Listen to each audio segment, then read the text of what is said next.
You guys. We back. We back. We back. Your girl just said that she's about to drink an entire bottle of wine tonight. An entire bottle of wine.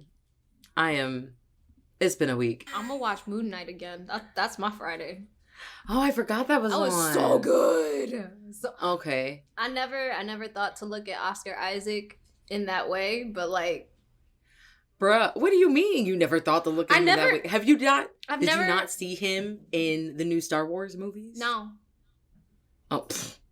Or Dune. Apparently he was in Dune too, and Yeah, he was the dad, wasn't he? I think so. And then like the only other thing that I think I've seen him in is this one project he did, or like this one mini show he did with what's her name? Jessica.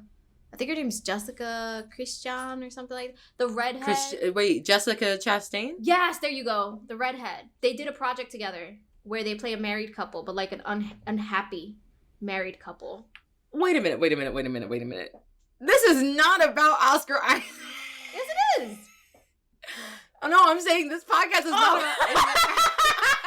Sorry. It's not about Oscar fucking Isaac. We'll do extra content about him. Welcome back to YA at Heart. Let's get to the real stuff. Where we are talking about... books. A Court of Mist and Fury.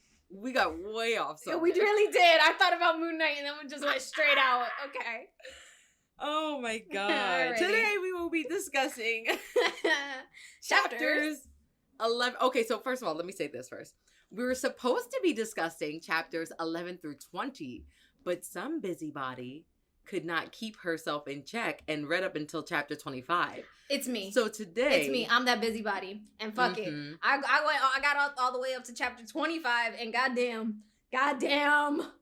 Oh, God. So today we will be discussing chapters 11 through 21. So that's one more chapter over what we were originally going to do. Yes. Okay. So starting with chapter 11. If you guys remember through chapter 10 at the end, Rhys came to pick up Feyre for his play date, and Tamlin was like, whatever you want, I'll pay the price. And Rhys was like, I already have everything I want. And like, just sidestepped the shit out of him. He was like, bye, and winnowed out. Right. And just winnowed back to the Night Court.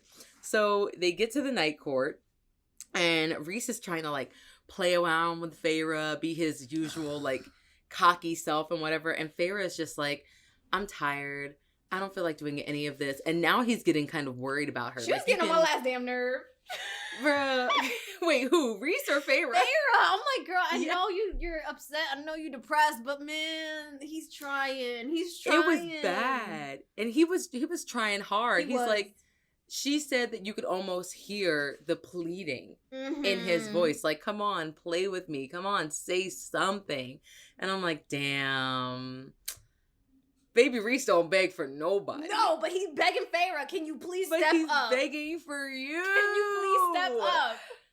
Oh, he's begging for you, Feyre. Come on, girl. So, yeah, that was a whole thing. And then Rhys tries to question Feyre about the incident that happened between her and Tamlin. Oh, was she like just passed over it when she was just like she just kind of was just like, it is what it is. Like she just nothing like, serious. It's nothing. Yes. Like, it pissed me off. I like sat there. I was like, Feyre, if anybody, that's the person to tell. That's just tell him. Right. Yeah. I was like, if anybody, you should tell Rhys. But she knows Rhys is going to fuck Tamlin up. Legit. Like, no. He really probably would have. He probably would have winnowed right back to Spring Court and would have fucked Tamlin up. Yeah. Like, what did you do to her? Yep. So he's like really pleading with Feyre here. And this is the first time that we see him admit exactly what happened to him under the mountain as well. Like he goes into explicit detail about like the things that he suffered. In this and chapter? The things that he had to do. Yeah, on this chapter. Let me see what page it's on. Yeah. What chapter is this? Chapter 11? This is chapter 11. He insinuates, okay. He's telling her, let me help you. We went through enough under the mountain. And then he really like tells her like, if you do this, you let Amarantha win. Yeah, that one. Right before he says it, it's on page 111. So he's like, I was a prisoner in her court for nearly 50 years. I was tortured and beaten and fucked until only telling myself who I was and what I had to protect kept me from trying to find a way to end it. So I was right. He was a rape victim. He was beaten. Amaranth raped him like repeatedly for the past 50 fucking years. Man, I was just like, God, that bitch died way too easily. Way too fucking easily. Now that she did. She died way too fucking especially easily. And being made to like do that and forcing yourself to swallow that pill, and she's also the person that killed like your father. He been wanting to slit that throat every night. Bro, every night. It was bad. It was bad. So I really felt for him in this moment. I was like, we knew, kind of what he went through, but with his personality and his persona and his casualness about everything, he tries to kind of like make it seem like he's rising above it. Yeah. But no, he was genuinely fucking affected by this shit too. And the thing is like, it was insinuated in A Court of Thorn and Roses, like while she interacted with him, it was insinuated that might have been what it was. Mm-hmm. But to have him actually confirm it, it makes you hate Amarantha even more. It makes you just sit there and be like, I can't stand that bitch. It makes you hate her even more. Especially what she did to my exactly my king, exactly my lord. So yeah. So after they have like that whole discussion, she doesn't see Rhys again until the end of the week, and at this point, like he is begging her like outright, like not even trying to play about it. No. What can I do to help you? Please tell me what I can do to help. And I'm like, oh. But I mean, at this point though, he realizes, okay, maybe me pleading isn't working. So he starts to use his powers, and then it actually gets Feyre to use a little bit of her power. Yeah, because he slams the book shut. And she was like, I was reading that. And I was like, not for nothing, but I would have reacted the same way. You slam a book shut when I'm trying to read. What the fuck is wrong with you? But it was, it was a good reaction though, because it actually brought some emotion. Mm-hmm. Which is what Rhys wanted. Rhys wanted emotion. And it did. And like, after that happened, like, he like looks at her and he's like, good, great. Glad that I could get a reaction out of you. Now, can we get you to keep going? And it's, oh my God. And then he like sits there and he's like, if you ever need somebody to play with, physical or mental, you just let me know. You just let me know. I was like, I fucking can't. Now, the worst part, though, at the end of this chapter is, because after that, okay, we mentioned this, obviously Feyre being depressed and not, because in the last chapter, we said that, like, she slept a lot, right? Yeah. Okay, so what we're also noticing in this chapter is she's not eating. And it was insinuated that she looks malnourished in the last chapter. So Rhys is feeding her. Like, he actually brought her, like, I think this is the chapter where he brought her the food himself, right before he closed the book on her fingers and stuff. But Rhys is trying to make sure that she actually eats, because I don't think Tamlin is concerned. That's my thing. This whole time, from the very beginning, from the very first chapter where she's like literally throwing up and he's just laying in bed. And she's loud. Like, she is like, from the very first chapter to now, I get that you're dealing with your own shit, but so is she. So why are you two not talking about this? Like, the thing with Rhys is he's making her talk about it. Yeah. Because it's not going to go anywhere and it's not going to get better if you just keep pushing it down. Like, that's why she keeps having these panic attacks. Yeah. Whenever she like is in the dark by herself, or when she wakes up in a cold sweat in the middle of the night. So Rhys is really trying to help her, whereas Tamlin is just like, oh, let's move past this. But the thing is you can't move past it without acknowledging it. Exactly. That's the difference. Tamlin wants to cover it up and just be like, okay, let's just pretend everything's perfect. Exactly. Whereas Rhys is like, no. We're both pretty fucking broken. Let's just talk about it, heal it, and we can be broken together. Like, we can be broken but be okay. And like, we can heal together. Yes, exactly. That's the difference. That's the difference. And so, so when he tells her, like, you can, like, call me, beat me if you want to reach me. Yes, he definitely did say that. That was the best. I was like, wait, why did I think a hotline bling and impossible when he said that? Yes. He used to call me. But so then, sorry, go ahead. No, so then after that, she actually does eat. So it just seems that like she tends to eat around Rhys than she does Tamlin. Mm-hmm. But then the next morning, she ends up having to go back to the spring court, and it's like starting over from scratch, from zero. Yeah. Tamlin, it's like lather, rinse, repeat. Tamlin is pissed off. He sends her straight inside. And then, as she said, like, in the previous chapters, he, like, eased up a little bit. Now, no, full force. The sentries were back full force very next morning. And I was like, this is not helpful. Like, I was like, this isn't helpful. It's not. And again, he makes her recall everything that she saw about the night court. And she's like, I already told you, like, what the layout looked like. Okay, well, I need you to tell me again. I need it to be, like... Okay.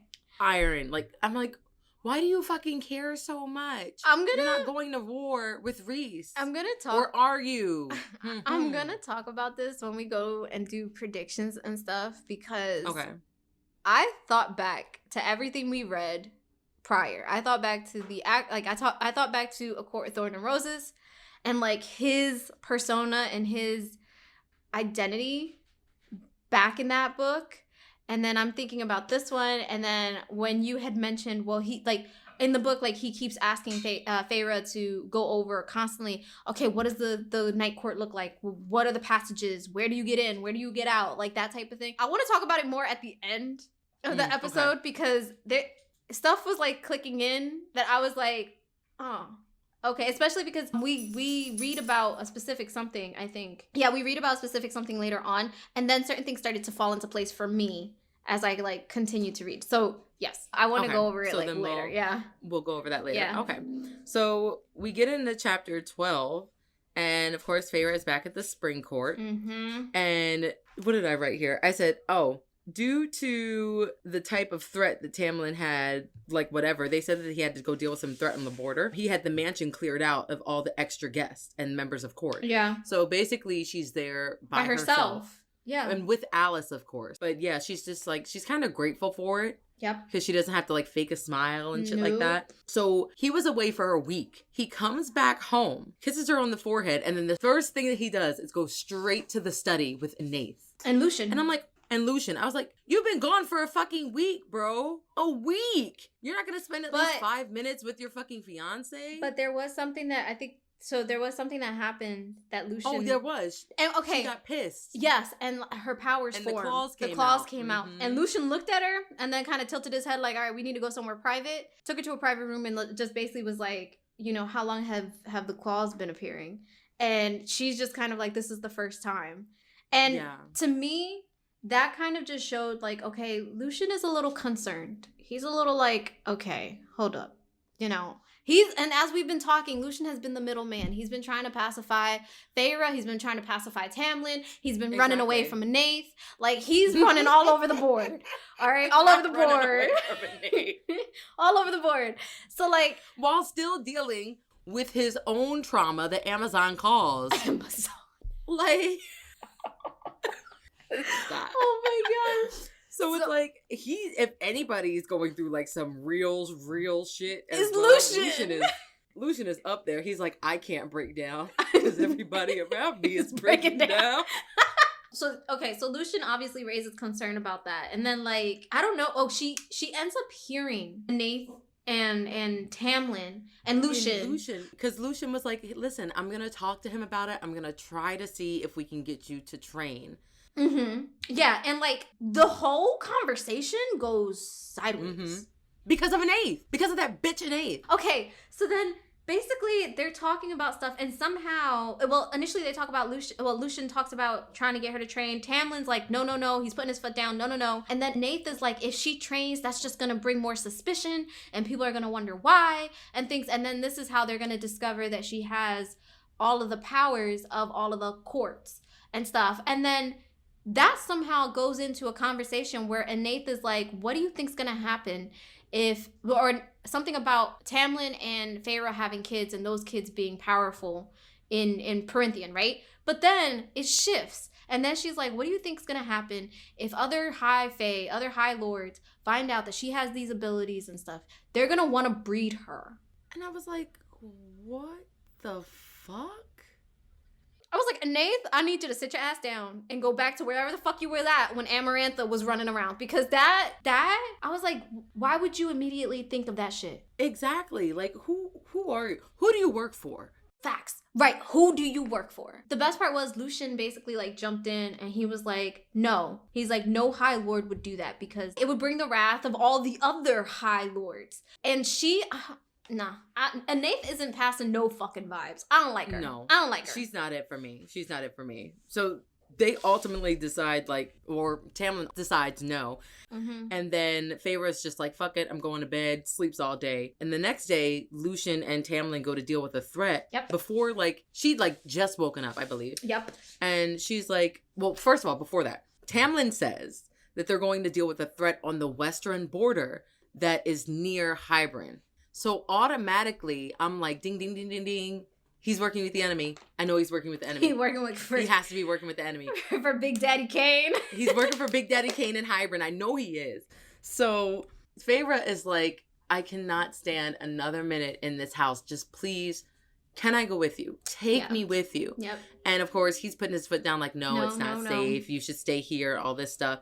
And at this point, this really broke for me because Feyre now is begging. She's like, I hate the word please, but if it'll get me out of here, like, please take me with you.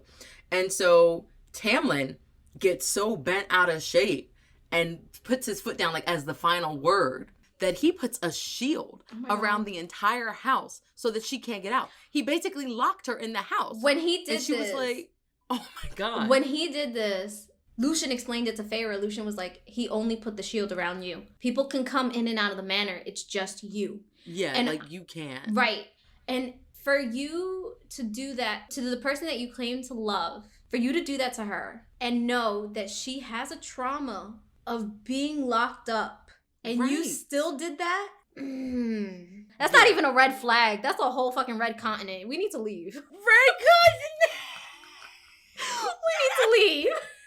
I was like, oh, fuck, no. And Feyre is like having a big ass panic attack. She's like, oh my God, I traded one prison for another. I can't believe he would do that to me. Like, I don't know where the fuck his head was at, but you don't do that to somebody that you claim to love. No, oh my God, yes, exactly. So ultimately what happens is her powers start to manifest and like she basically encloses herself in a cocoon of darkness. And, darkness and fire and ice. So nobody can see what's actually happening to her inside. I was like, oh shit, she gonna blow up. She gonna blow up the man. But that's exactly what Tamlin deserved. Not for nothing. That's exactly what he deserved. Because that was bullshit. That's exactly what he deserved. That was bullshit. That's not what Alice deserved. No, that's not what Alice deserved. But Tamlin, yes. Yeah. So like, yeah. So basically, her powers are forming and stuff. And to be honest, it was like a trigger. Yeah, it was like a trigger. So like, it's her trauma manifesting in her powers, basically. In physical form. Exactly. So then what ends up happening is she like basically, I don't know if she passes out or what, but.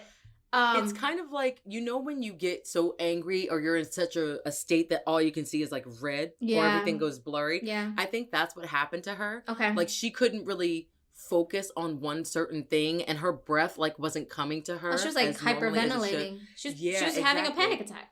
She was having a panic attack. And I think at that point, she felt like hands on her shoulders, like somebody trying to pick her up. Yeah. And it happened to be more. Yeah, like, more so she had come for her. She panics a little bit because she realizes the person who grabs her and like puts their hands under her knees and like basically grabs her bridal style. She realizes it's a female body and she immediately panics because she thinks it's Amarantha. And then we realize the other person is Moore. So Moore came from the Night Court. Didn't fuck up. She knocked them out. She knocked out the sentries or something like that. The sentries. Yeah, I think that's what they're called. Yeah. Yeah, she knocked them out. She walked into the manor. She grabbed Feyre and she walked right back out. Yeah. Yeah. And the important part of this too is that she says she took Feyre and she took her underneath of the cave. Yep. Which is kind of like a portal. Like where it's the same cave that I think she used to get to under the mountain. Yeah, so she's like freaking out. But again, ultimately, I think that the tunnel gets them to maybe the summer court. It's the summer court. The summer court, yeah. So the tunnel gets them to the summer court, and basically Moore says, "I did everything by the book. You should be good. Like we should be okay." And at that point, is when Feyre hears Rhys's voice, and he's like, then we're done here, and he grabs her and they leave. They leave. Yeah, he knocks her out and then they leave. Yeah, because she's still having trouble like breathing and focusing and stuff. So he's like, calms her down, puts her to sleep, and then they're out. At this point, I'm kind of like, Alice aided and abetted in her escape. So I'm really hoping, I wanted to bring that up because I'm really hoping that nothing bad happens to Alice. Yeah, like punishment or something for doing that. Yeah. Exactly. Yeah. So then we head into chapter 13. And Feyre awakes in the night court. Rhys is actually sitting in the chair across from her bed. Like, he's been watching her all night to make sure. It was very much a Christian Grey move. It was very much a Christian Grey move. So it was a Christian Grey. It was an Edward Cullen. It was a... It was all of them wrapped up into one. But so basically he just explains that, like, because she's concerned she hurt somebody, and he's like, no, whatever you did was just contained to you. And then he basically like tells he did everything by law and protocol, so like there shouldn't be any repercussions. If he would have went himself, not more, then that would have given Tamlin the right to start a war with the Night Court. Exactly. So, and that's what we don't need right now. Correct. They're already going to war. Exactly. Ultimately, though, he tells Feyre, like, this has nothing to do with the agreement that we have with you coming once a month and staying with me. He's like, this has nothing to do with that. So if you want to go back, that is your choice, but you don't have to go back. Right. Like, you can stay here as long as you need, as long as you want. And also, if you do want to go back, I'll take you. It's your decision. Like, he doesn't put any pressure on her. And that's when it finally starts to sink in for Feyre, the reality of what the fuck just happened. Love a man with choices and consent. Choices and consent. So Feyre outright says, like, I'm not going back. My girl. Exactly. Don't go back. Thank you. Because there's no reason for you to. You've seen everything that there is to see. You have... This is just going to be the same shit over and over again. Yep. I don't know what his problem is, but let him go. So Rhys goes to leave, and Feyre's like, please take me with you. And Rhys is like, listen, if you go with me, there is no turning back. Like, you will never be able to speak to anyone outside of the Night Court about what you've seen and who you've met. And she's like, all right, deal. He knew Feyre was recounting her week to Tamlin and explaining everything to him and describing the house and things like that. But when he says this, I was like, oh, okay, where are we going? Where are we going? Yeah, I was like, where are we going? That is this serious that she got a promise never to say anything. And so he's like, we're going to Velaris. And I was like, Dracarys? No, not Dracarys. We're going to Velaris, the city of starlight. But wait, did you? I was like, what? Dracarys. When he said Velaris, I thought... I was like, no. Those two aren't the same. So this is interesting, too, because Feyre says or mentions that Anamorphic destroyed all of the cities. Anamorphic destroyed all of the cities when she came and took over. So she was like, okay, we're going to a city. I'm expecting it's probably going to be dusty. There's going to be a lot of rubble, probably not a lot of sunlight or whatever. It's going to be ruined. It's going to be ruined. And then when they winowed there, they were in a goddamn townhouse. And she was like, wait a minute. My man took her home. He was like home. He was like, this is my second property. This is where I sleep. This is where I eat. This is the other one is diplomatic, political it's stuff. Just for show. So that's when we get into chapter 14, he's explaining all of that. All of it. He's just like, yeah, these are my actual living quarters. And the funny thing is, okay, so we'll get into it because after this, she explains about winnowing into a townhouse and like the city and things like that. And then we jump into part 2 and it says the House of Wind. Yes. And this is where Rhys is like, welcome to my home. And Feyre is like, yeah, this looks like a house. This looks like somebody lives here. It looks worn in. The couches are worn down. Like there's chip stuff everywhere. Like she's like, this looks like somebody lives here. It looks like a home. Right off the bat, that lets me know it's like, okay, so all of that other shit is for show. Yep. Like you're not as bougie and high lord aesthetic like as you Tamlin. seem to be. No. Yeah, and I was like, oh, I like you even more now. And the best part was the twins are there too. So they know about this house because they were at the other one, the high lord looking one. And now they're also in his humble abode house. Yeah. And Reese says, like, only people that he absolutely trusts and family can winnow in and out of that house. And he's like, and now anybody that you trust as well. So he's giving her permission to, when she learns, I guess, to winnow in and out of that safe house.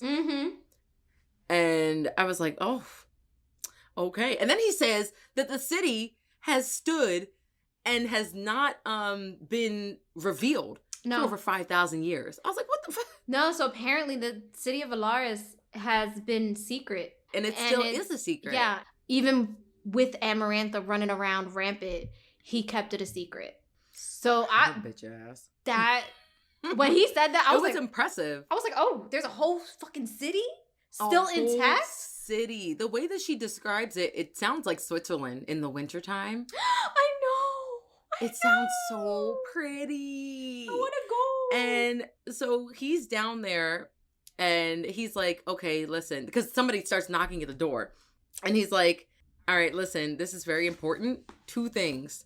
Like, 1, nobody at all knows about this place. Like, only you and people that I trust can come in. And 2, if you're not ready to meet these people right now, then you should probably head upstairs. And she said she looks at the door and she saw like 2 figures with wings. And I was like, oh, are these the Bat Boys that everybody's been talking about? Yeah, it's the Bat Boys. And we get like semi-introduced to the Bat Boys. We get semi-introduced. Yeah. So Feyre is just like, okay, I think I'll go upstairs and take a nap. Like, I'm not ready to meet them yet. Yep. And Reese is like a little disappointed, but he's like, I understand. So she goes upstairs and joins the twins, Nuala and is it Serdiwan? You see me struggling.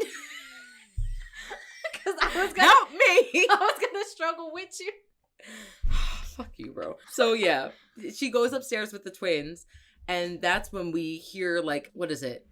We hear Cassian's name. Like, Cassian comes in. And he's followed by another person, which I'm assuming is Azrael, because everybody always, when they say Cassian, they say Azrael too. Yeah. So at that time, I was like, okay. And then there's also another person who's a tiny little...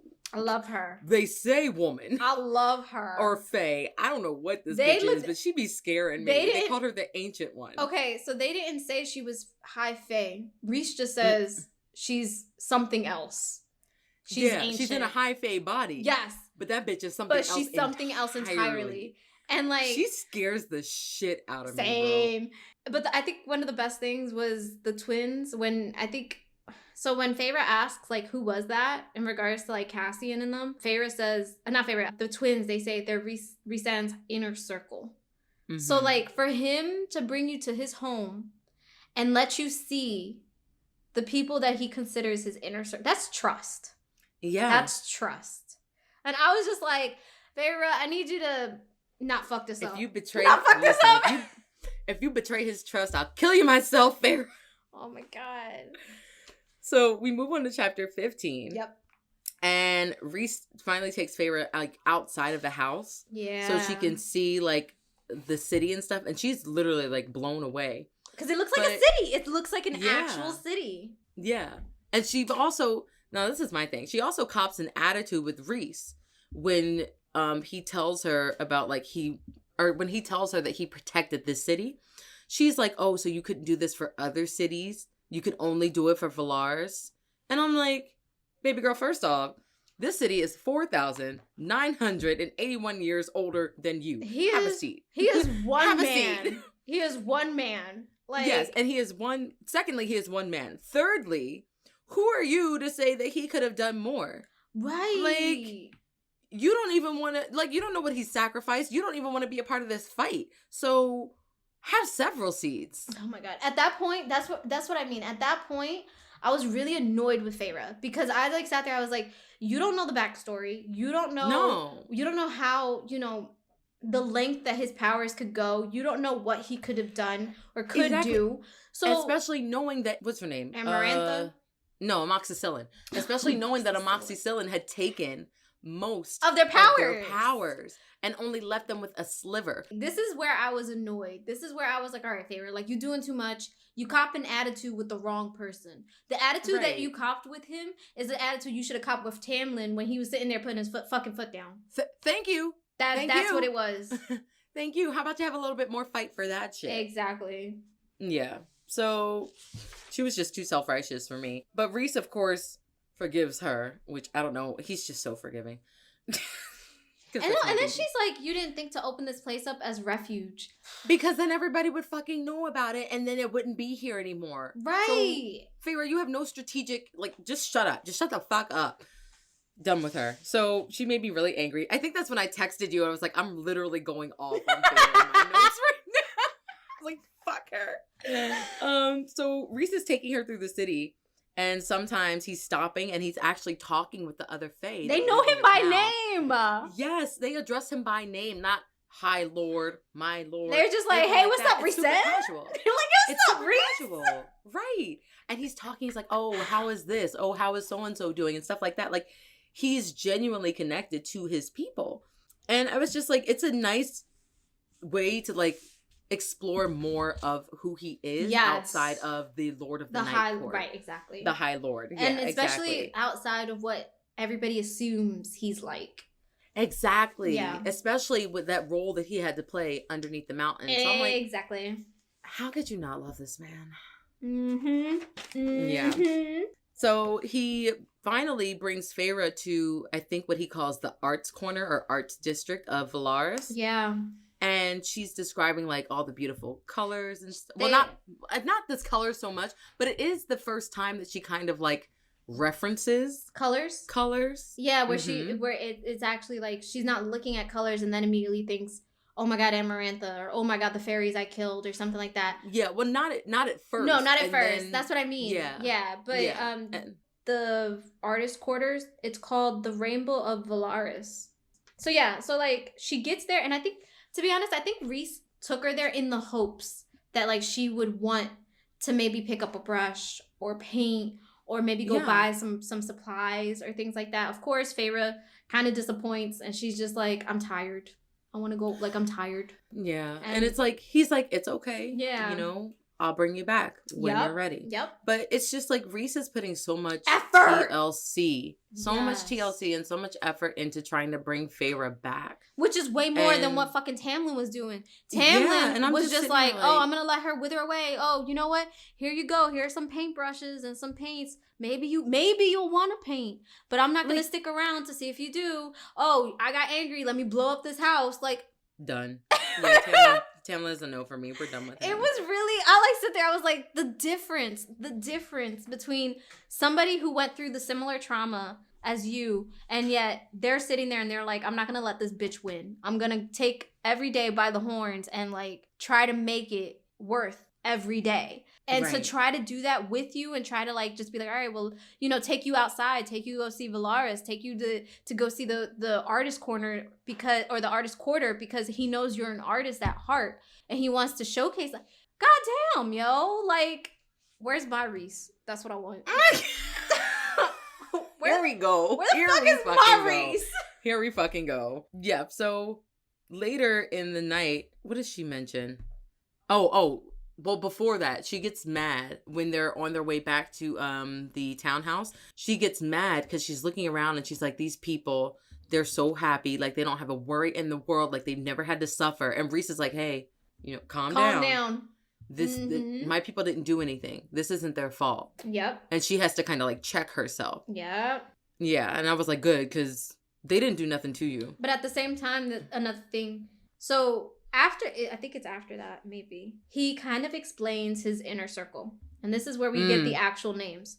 So we already knew about Mor, but now we get Cassian, Azriel, and Amran. I think I'm saying her name right, Amran. And, you know, she asks... Wait, is that before or after she accidentally slips into his mind? That's a really good question. Hold up. Try to find the chapter. No, this is after he says, like, his people are blameless. Okay. Yeah, okay. This is after that. And then Amran, but we don't know how to describe Amren, so we're scary. That's scary. It. We're just gonna describe her as scary. And I don't know what she is, but whatever she is, it's not to be fucked with. That's basically what Reese says. Reese is like, look, whatever she is, she's just not. She should not be fucked with. That's it. Right. And she's older than the city itself. Exactly. Now, like, here's the best part though. Amren is his second. Yeah. That scary little girl or little woman is Reese's second. Mm-mm. I was like, hold up. Right. Like, oh, okay. Can you please tell me why? Right. And then Moore is his third. Yeah. And then you have Cassian and Azrael. And Azrael. So that was important to note too, because it's like he chose two females to be his top dogs, like his one and his two. And we find out later on, like, a lot of people weren't cool with that. Yeah. But this is the first time that we're hearing the tears of the inner circle.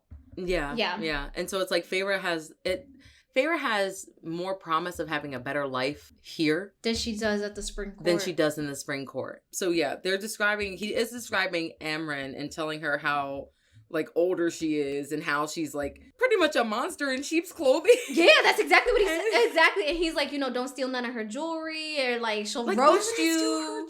That type of thing. And like that shit was like, oh no, I don't even want to be near that bitch. But then but I was saying like I was gonna say like this that thought process for Feyre immediately starts for her to start thinking, well, maybe, it'd be a mercy ending, or like she starts to have suicidal tendencies and thoughts. Yeah. And she's like, I'm not immediately, oh my God.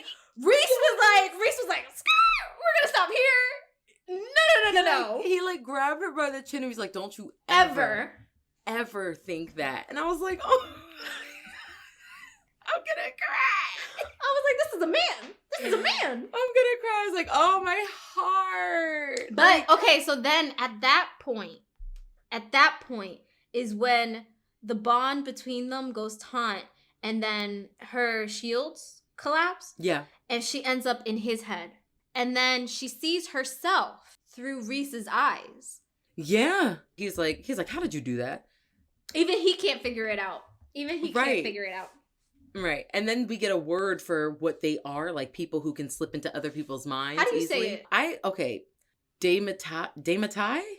I was saying Demati. Demati. Oh, I like that better. Let's say that, Demati.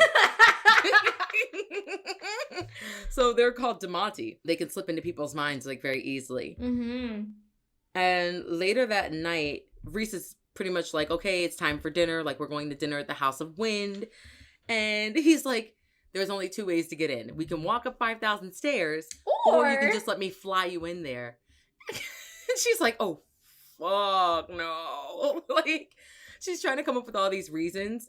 But then, of course, she does let him fly with her.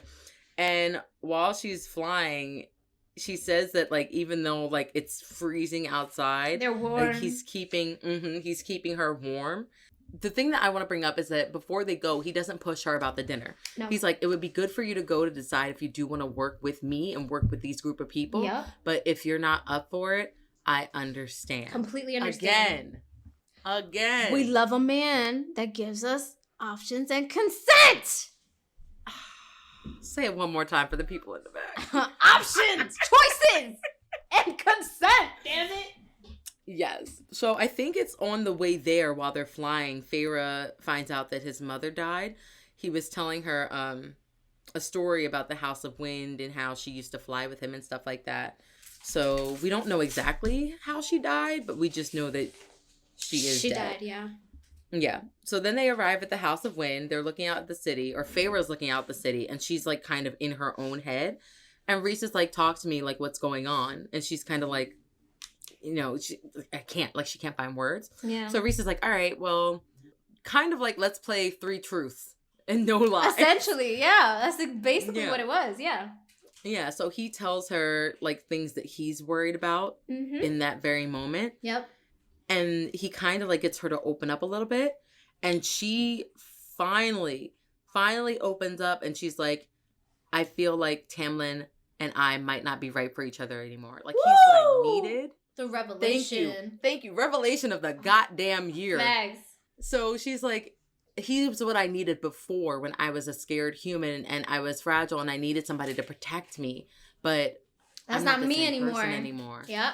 That's not me anymore. That's not what I need anymore. So I was like, damn. This is all what I wanted to talk about after. This is all what I wanted to talk about after. Yeah. Okay. Basically. The heartache was real in this one. I was like, damn, am I reading New Moon? But I actually like Jacob. Oh my god. Jacob wasn't bad. He just had a little No, bit of a you temper. shut your mouth. You shut your mouth. We don't talk about Jacob. We don't talk about Jacob. No. Oh my god. Oh Lord. So go ahead. We move on to chapter 16. And this is where Feyre officially meets the inner circle. Yes. So this is where she officially gets to sit down, have dinner with all of them, Cassian, Azriel, Mor, and Amran. Yeah. And I think, do they describe Cassian here? Or they already described him, right? They describe them a little bit more because their shadows aren't or their features aren't as shadowed. So they do describe them here. So basically, Feyre says the Illyrian people must just breed gorgeous men. Yeah. So I was like, okay. I was like, I'll take your word for it. Yeah. But instead of Rhys's eyes, their eyes were like hazel or something like that. Yes. Yeah. And then the important thing about Azriel is he has these shadows. He's a shadow singer. That swirl around his ears and stuff, and they speak to him. And I was like, he's a shadow singer. That's what they're called. That's not scary. But another thing, though, that Feyre mentions about Az is his hands are burnt. Mm-hmm. His hands are all scarred up. Yeah, they're scarred up. Yeah. So obviously, and we get the story for that later. Oh, that was such a tragic fucking. Oh my god. Okay. I mean, granted, look, they all have tragic stories. They all do. Yeah. At least from what I've read in regards to Cass and Az. But my god, it was bad. It was bad. So yeah, wait, tell me why.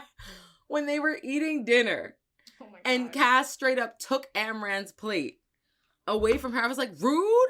But and then she was like, I don't eat this type of food. Okay. Like, oh, so with that, Feyre was like, so what the fuck do you eat?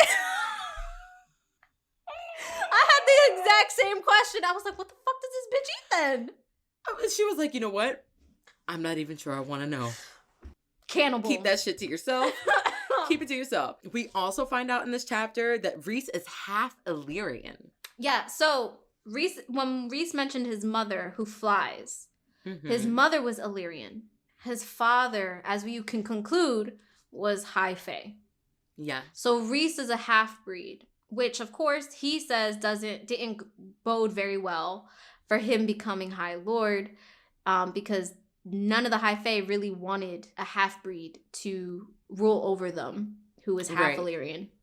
Right. And that's why they have the Court of Nightmares, which lives underneath of the Night Mountain. Okay, so this was a really good fact because I think this was said at this dinner. So basically, yeah, it was. Basically, when Rhys was with Amarantha, when she took him, he showed her the Court of Nightmares. Mm-hmm. Not Velaris or any other thing. He showed her the Court of Nightmares, which is under the mountain. That is exactly what she modeled her court under the mountain after. And I was like, damn, like, shit. And first of all, talk about no originality. Oh my god. Second of all. But also, like, it just says a lot because I was like, okay, so everybody is going off of the Court of Nightmares.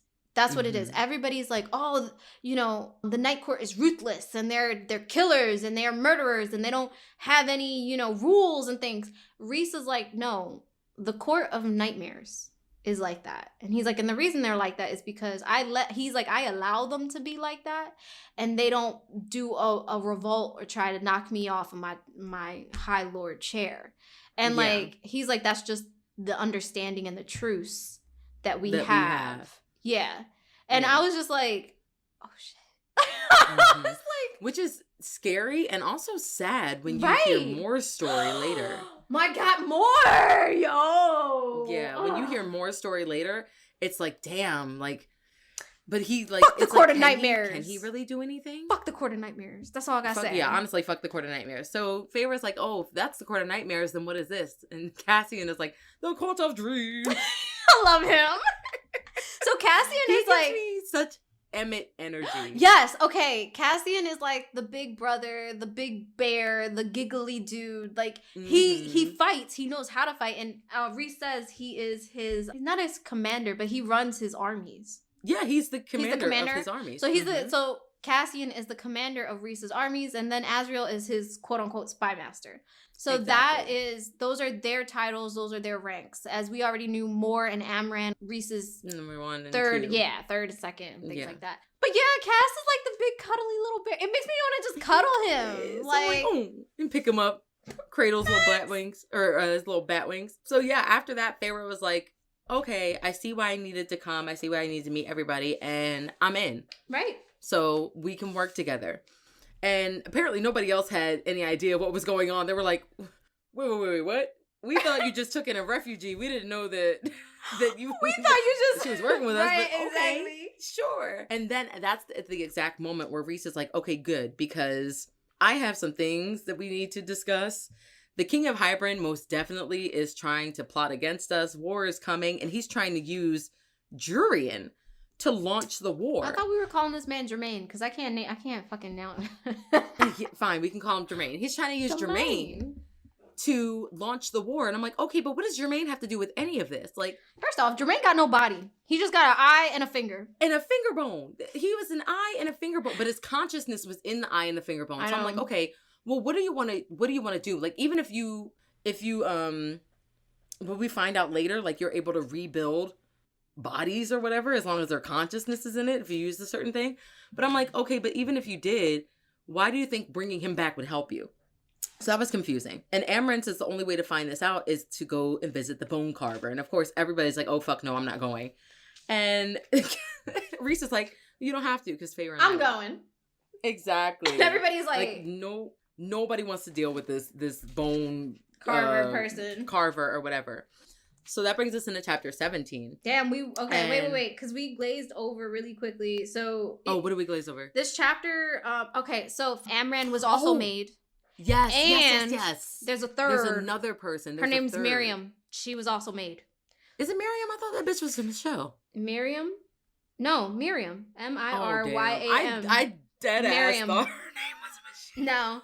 So Amran's the one who says to Rhys, she's like, oh, there's a third. Have you heard from Miriam? So Rhys is like, Miriam, he's like, I haven't heard from her in centuries.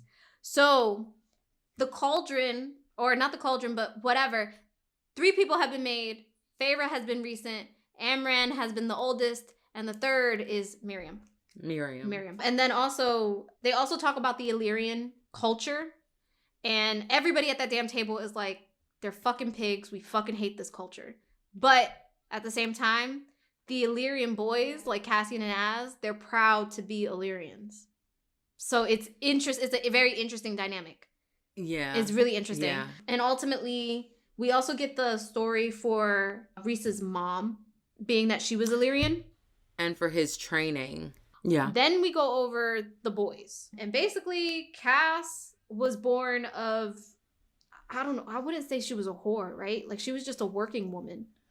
I think so. It's like, he just says it was very, like, he was very, very, very low status. Oh, he's the lowest of the low. Yeah, the lowest of the low. Right. Yeah. And because he was a bastard. Right. A bastard of a lord.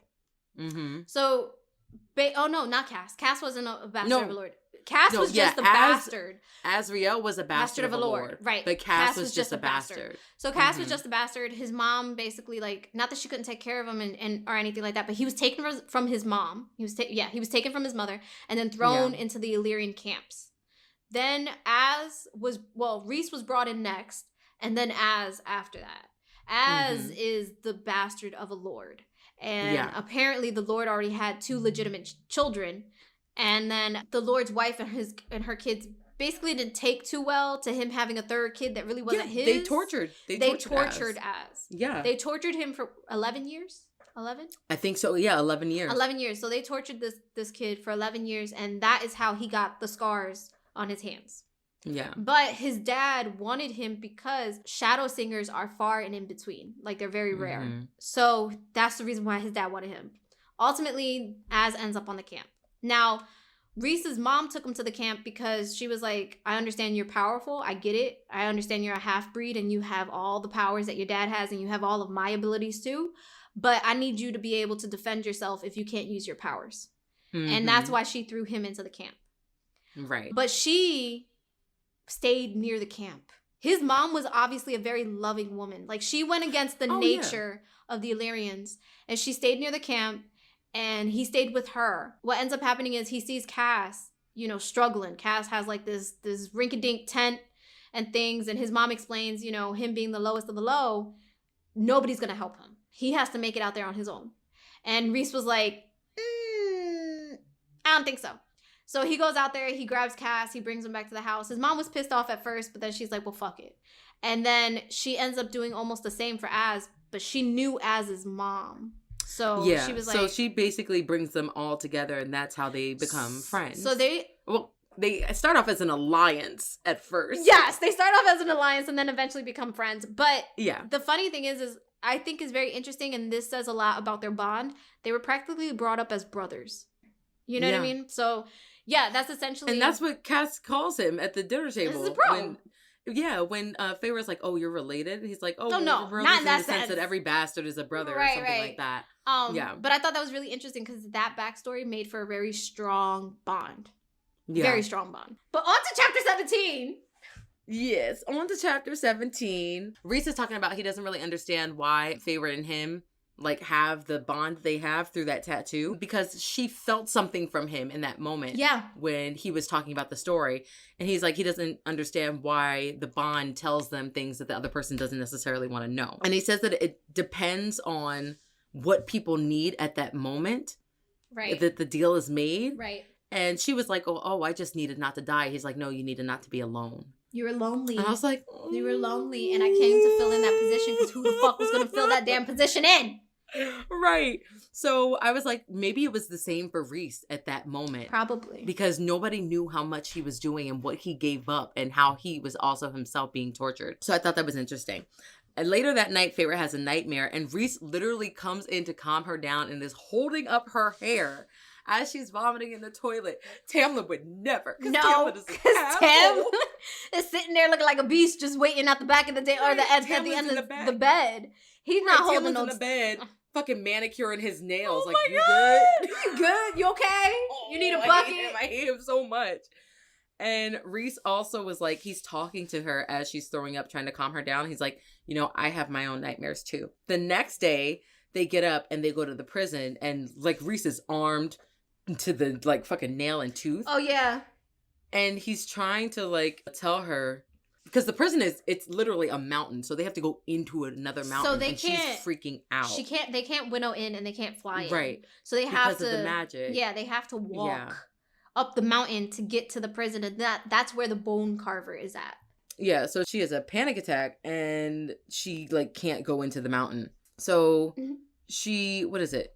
Oh yeah, I think that's it. Yeah, we also learned that Amren used to be locked up there, which is why she was like, I'm not going to that prison. She's like, I'm not going back. You must be out your fucking mind. Right. No. Are you fucking crazy? Right. Why, so you can lock me up? Exactly.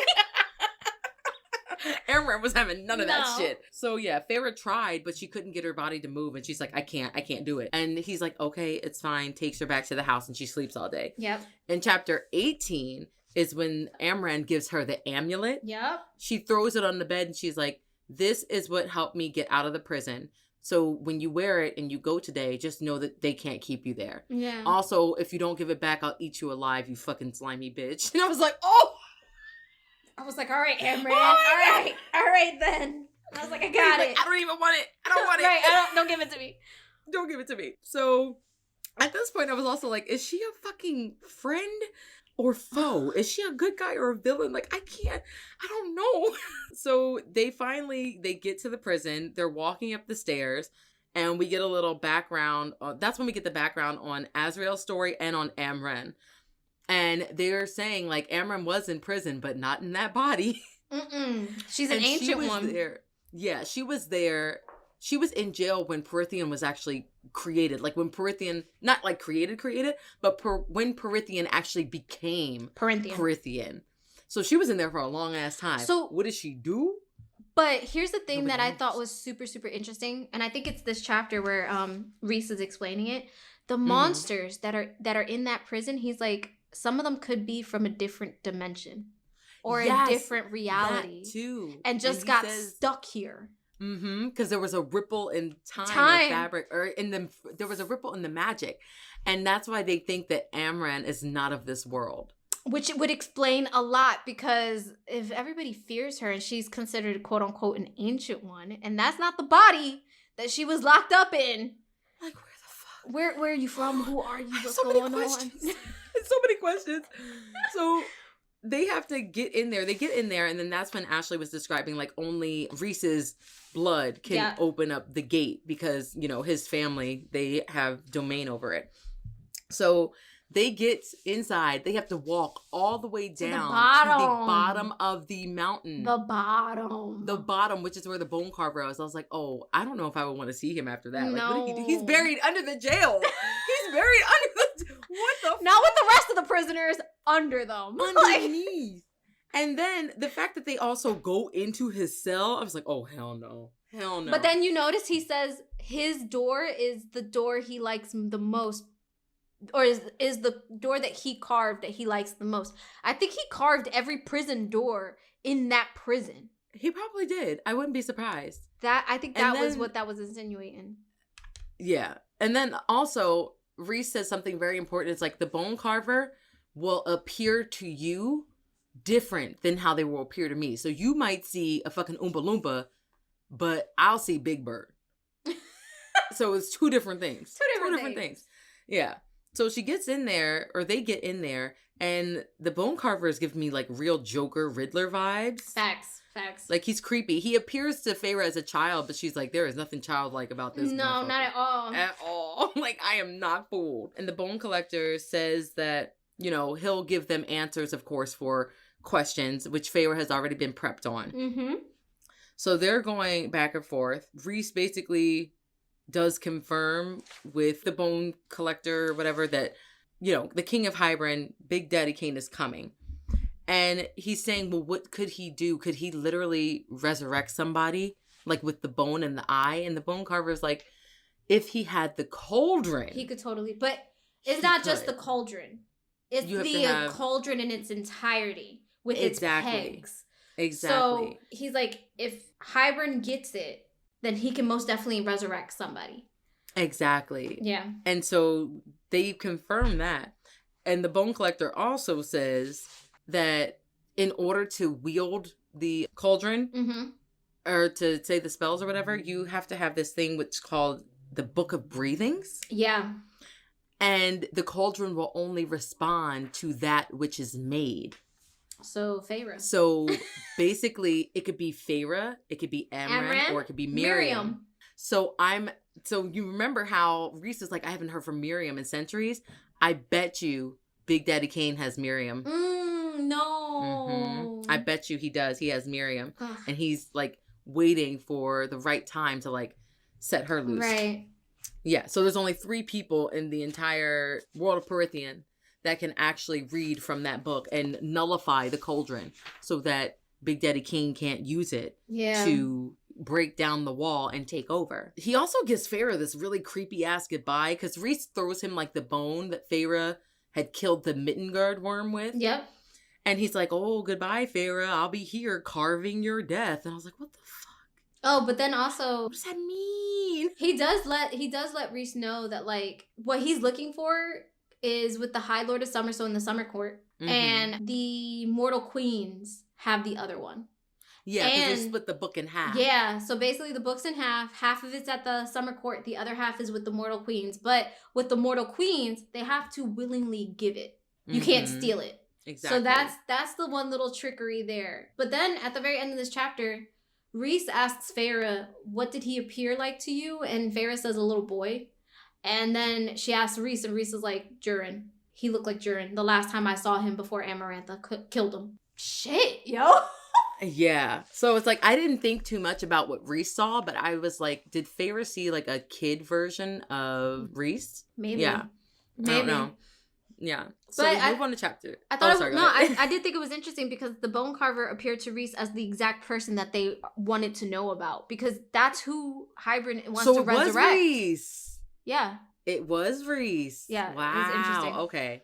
I didn't pick up on that. Yeah. That last part that he appeared to them as they, that word. Fuck. So move on to chapter 19. Yes, we move on to chapter 19. They get back to the house. And they're pretty much making their plans for their next move. Yep. Reese doesn't fully trust the bone collector's words or his advice. So he wants to kind of test them out.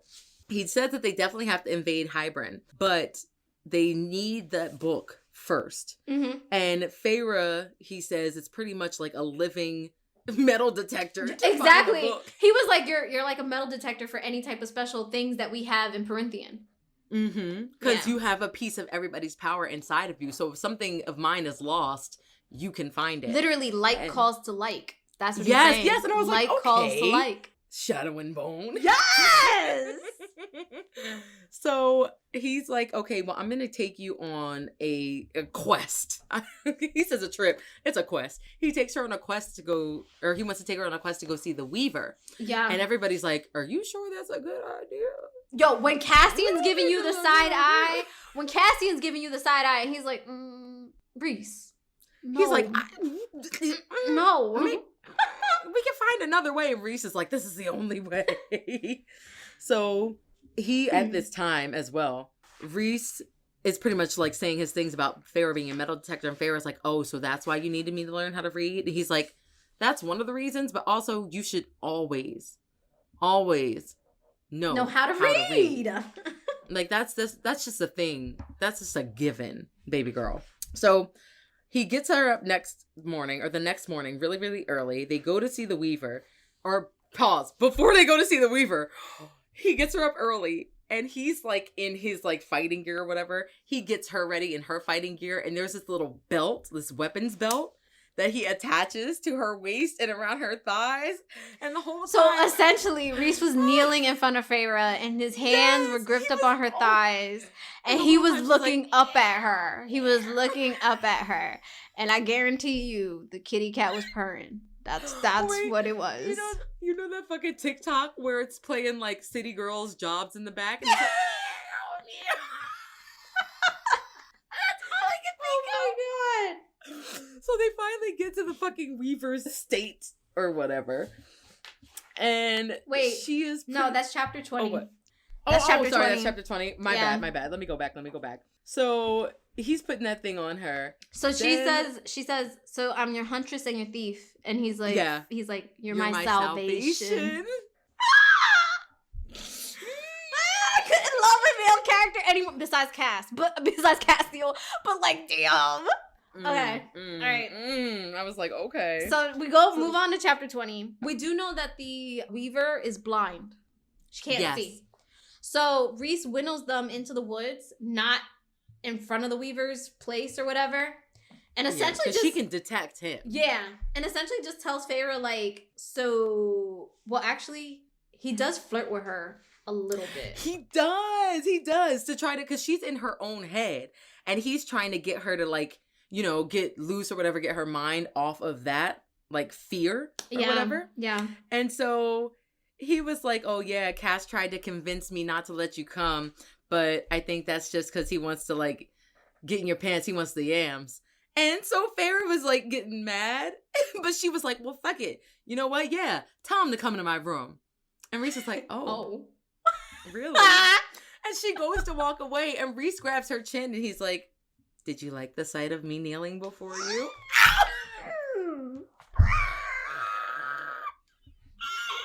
But then she says, wait, because then she tries to play it off. Oh my God. She tries to play it off and she's like, isn't that what all males are good for anyway?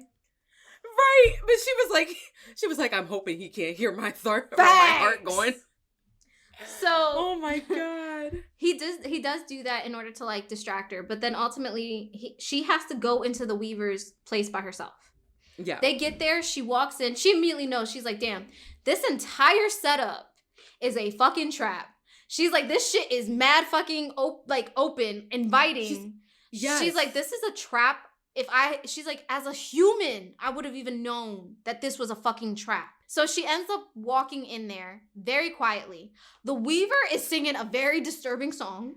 Bruh, don't want to talk about the song. I was reading and I was like, okay. That's some creepy shit. She was singing some creepy. It was very creepy. Shit. Very and disturbing. She was sitting there weaving. She was making, what was it? She was weaving. She wasn't weaving. She was making the thread.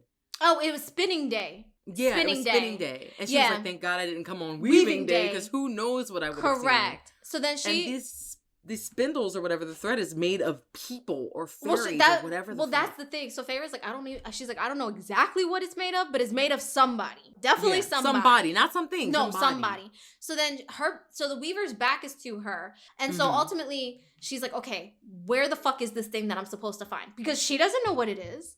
So like, she's like, all right, where is this? And she's waiting and waiting. And then she's like, she feels like a tap. And it's like somebody pulling to her and saying, hi there. I'm what you're looking for. It's me. So she follows that thread or that pull and she gets to a shelf in the back. It's a fucking ring. It's a fucking ring. But when she looks at the ring, she's like, this shit screams Reese. It screams it. She grabs it. She hears the Weaver stop singing. And she's like, oh shit. Bro, she's like, who's in my house? I was like, oh. Yo. No. Hansel and Gretel, for real. It was Hansel and Gretel type shit. So when the Weaver stops singing, that's when we get to chapter 21. Yes. So in chapter 21, this is when all hell breaks loose. She barely got out of there with her life. Yo, so like, because the Weaver turns around and she is Weaver has no mangled in the face, fucking eyes. She's got no eyes and no lips. She's just and no holes. nose. Holes. Like slits. The bitch is a female version of Slytherin. Oh my god. And like the thing is Feyre runs. She immediately burns the thread. Yeah, she burns the thread, which causes like a commotion. She can't get out because the door's closed with no handle. The windows have no latches. She's like, the only fucking way out is through the chimney. She goes start climbing through the chimney, and she's like, what the fuck is all this grease? It's not fucking grease. It's people fat. It's people fat. And hair. So she starts climbing through that. She starts having another panic attack. Because she's like, oh shit. She gets stuck. Yeah, she gets stuck. And she's like, oh shit, I'm going to die here. She's like, this woman is going to eat me alive. She's going to gnaw at my skin. And she's just kind of like, oh my God. But then a voice, like her own voice, tells her, stop. You need to think. And you need to figure this out. Breathe, think. And that's important too, because Reese this whole time has been like, stop, breathe, think. Yep. So he's like implanted that into her. Yeah. Where she can like escape. So she starts punching bricks and shit and throws one down right at the goddamn bitch's face. the goddamn snake bitch. And she's able to get up out on the roof. And she's like, the roof is not made of hay. It's made of hair. Hair. But then she hears a slam, like the door slam on the floor. And she's like, okay, well, I can't jump off this roof and run. So she starts running through branches and shit, trying to get out. Immediately fucking Tarzan in it out of there. Finally, she gets to Reese. And luckily, we're no longer hearing, well, we are hearing, but it's in a far off distance, the Weaver screaming. And Reese looks at her and he's like, what the hell did you do to this woman? Like, excuse me? Right, and then winnows them to the House of Wynn. To which Cass and everybody is waiting. They're looking at her and they're like, it was so funny because Amran and Cass were about to get into it. They were about to get into a whole fight. And they stop. And they look at them as they whittled in. And Amran's like, you smell like barbecue. And then Feyre's like, what? Yeah, Amran. Did Amran say she smells like barbecue? Yes. I was like, oh, bitch, you definitely eat people. Amran was like, you smell like barbecue. And then when Feyre throws up, Amran cleans it up. But at that exact point in time, Feyre looks at Cass and she's like, teach me how to fight. I am not running no more. Teach me how to fight. Right. She's like, I don't want to depend on anybody. And Reese was like, she looking at Reese like, Reese was like, but you did what I needed you to do. I wanted you to master your fear. Yep. So it was like a rough lesson, but it worked. And lesson learned. Ultimately, lesson learned. When she says that, Amran basically tells her, she's like, yeah, but running kept you alive today. So, like, she's trying to tell her. No. Yeah, she's trying to tell her, like, you need to learn when to pick your battles. So, it's good to know how to fight, but you also need to know how to run. You also need to know when to run. And, like, that's basically what Amaranth's trying to tell her. And then, of course, when she takes out the ring, she looks at Risa. She's like, here. And he's like, it's my mother's ring. Right. And he was like, he says that his mother actually gave the ring to the Weaver for safekeeping. And she was like, safekeeping from what? And he was like, oh, she just didn't want me to waste it. And I'm like, so you wanted the ring to give to Feyre, perhaps? I don't know. But we do get into a really good story that made me fucking hate Anath even more. Yes. So later that night, when he takes her back, or he would knows her, I think it's like immediately after that. Yeah, it's right after. Because she's like, knows her back she wants to take a bath. She's like, I'm done. Yes. I'm tired. I got people stuff all over me. Ooh. She's like, even though Amran like magically cleaned it off, I can still feel it on me, so I need to bathe. So yeah, he takes her back, and Rhys is like, okay, try to get into my mental shields and stuff like that. She's like, I'm really don't want another fucking lesson right now. I can't do it. So he kind of like eases her into his mind and then shuts the trap down. Yep. So she has to look at like what she's looking at. And then we get this whole fucking memory. We get this whole memory of Anath. That sneaky bitch. Okay, picture it. It's a fucking bedroom. Black sheets, looking nice as fuck. He's up against the door, and Anath is butt-ass naked on the damn bed trying to seduce this man. Okay? Right. She's trying to seduce this man. And he's just sitting, he's like, I don't want none of that kitty cat. Everybody's had that kitty cat. I'm good. Right. He's like Lucian. He's like, I do delicacies, and that is not on the menu. So that is not on the menu, baby girl. So then she's still going at it, like as if he didn't say anything. Like she's like, oh, but we could be powerful together, and we could do this. And can you imagine if we had a child? That child would be a powerful child. And he's like, okay, so you want my crown and you want me to be a stud? Like what the fuck is this? What is this? Right. And then she tries to grab him by the crotch, and he like cripples her with his magic and like breaks her hand. I was like, that's right, Reed. Yes. And then he throws her ass out, butt naked and all, in the hallway. Right. With her clothes. With her clothes. Street your asses, grass. And the last thing she tells him is, you're going to regret this. That's what she says. And that is essentially the end of that little memory. To which Feyre is like, and then 50 years later, Amarantha did the exact same thing, and he had to comply. Bro. He had to comply. Yeah. It was like he couldn't fight Ambien. Like she was taking over everything. And that's that bitch's name today. Oh my God. So yeah, that's where the chapter ends. Like he leaves Feyre to her devices, he leaves Feyre to her devices, and she's pretty much like, I cannot fucking believe. No, what but then happened. Also, a little side note, she starts to think, oh shit, did this happen to Lucian? Yes, and even further, oh shit, did this happen to Tamlin? And did Tamlin allow this to happen?